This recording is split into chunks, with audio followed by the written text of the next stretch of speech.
సాంబార్ తయారు చేసుకునే విధానం ఫస్ట్ కుక్కర్ తీసుకొని పసుపు వేసుకొని వాటర్ వేసుకొని ఉడికించుకోవాలి. తర్వాత ప్యాన్ తీసుకొని ఆయిల్ వేసుకొని జీలకర్ర, ఆవాలు, మెంతులు ఒక 4, 5 అలా వెల్లుల్లి రెబ్బలు వేసుకోవాలి.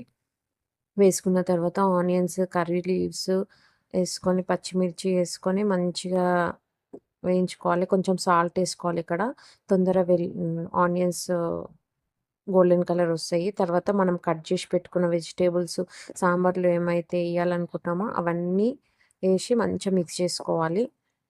మిక్స్ చేసుకున్న తర్వాత ఇక్కడ కొంచెం పసుపు, కారం 1½ స్పూన్ వేసుకున్న తర్వాత మెయిన్ ఇంగ్రీడియంట్ సాంబార్ పౌడర్ వేసుకోవాలి. వేసుకొని మళ్ళీ మంచిగా మిక్స్ చేసుకోవాలి. ఒక 5 మినిట్స్ అట్లా లిడ్ పెట్టుకొని మిక్స్ చేసుకొని లిడ్ పెట్టేసుకోవాలి. తర్వాత ఓపెన్ చేసి చూడాలి.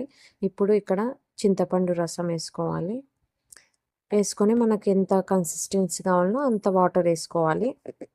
వేసుకొని అవి బాయిల్ అయ్యేటప్పుడు ఉడికించి పెట్టుకున్న పప్పు వేసుకొని మిక్స్ చేసుకొని మనకు ఎంత కన్సిస్టెన్సీ కావాలో అప్పుడు మళ్ళీ వాటర్ పోసుకోవచ్చు. తర్వాత కొరియాండర్ వేసుకోవాలి.